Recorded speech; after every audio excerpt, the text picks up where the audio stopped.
वहीं महाकाल मंदिर में भस्म आरती के दौरान आगजनी की प्राथमिक रिपोर्ट आ गई है। पहली नजर में आग के पीछे बाहर से लाए गए गुलाल को वजह बताया गया है।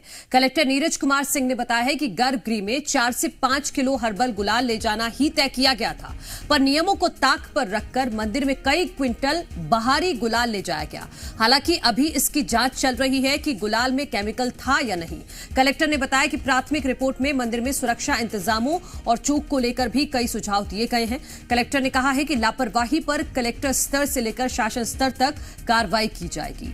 तो महाकाल मंदिर में आगजनी का यह मामला है, जिसमें प्राथमिक रिपोर्ट में यह सामने आया है कि जो बाहर से अलग से गुलाल लाया गया था उसमें केमिकल था, जिसकी वजह से यह हादसा हुआ, जिसमें 14 लोग झुलस गए। और इसी आधार पर प्राथमिक तौर पर अभी कार्रवाई की गई है। संदीप सोनी को हटा दिया गया है और आगे भी कुछ नियमों में बदलाव किया जा सकता है। साथ ही जांच रिपोर्ट में यह भी पाया गया है कि यहां पर सुरक्षा में भी भारी लापरवाही की गई थी। उन्होंने जांच कराई है, उसमें जो है स्प्रे को लेकर के उन्होंने कोई नहीं कहा है कि जो है स्प्रे के माध्यम से ऐसा कुछ हुआ है। जो गर्भगृह है उसके वीडियोस जो समिति ने देखे हैं उसमें जो है उन्हें गुलाल ले जाना ही दिखाई दिया है और गुलाल के माध्यम से ही ये कंक्लूजन निकला है कि ये पूरा हुआ है। सर, चूंकि हादसे में एक बच्चा भी शिकार हुआ है, वो बच्चों को 18 साल की उम्र से कम के बच्चों को गर्भगृह में अलाउड नहीं है। और जैसा मैंने बताया कि रिपोर्ट अभी अभी आई है। मंदिर के प्रोटोकॉल्स का उल्लंघन जहाँ जहाँ पे हुआ है और जिसने किया है, जो ऐसे लोगों को लेकर के गया है जो कि जाना अलाउड नहीं था, वो निश्चित तौर पर इसमें कार्रवाई के भागीदार। तो जी मीडिया संवाददाता प्रमोद शर्मा हमारे साथ लगातार बने हुए हैं।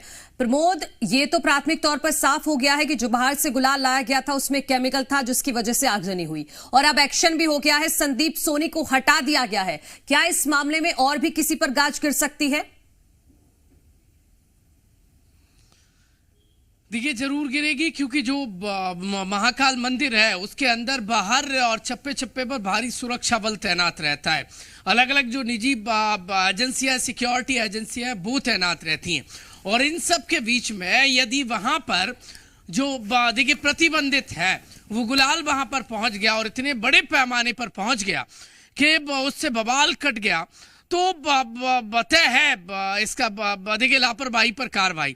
दरअसल एडीएम अनुकूल जैन और जिला पंचायत सीओ मंडाल जैन दोनों ने देखिए के नाम पर एक कमेटी का गठन किया गया था।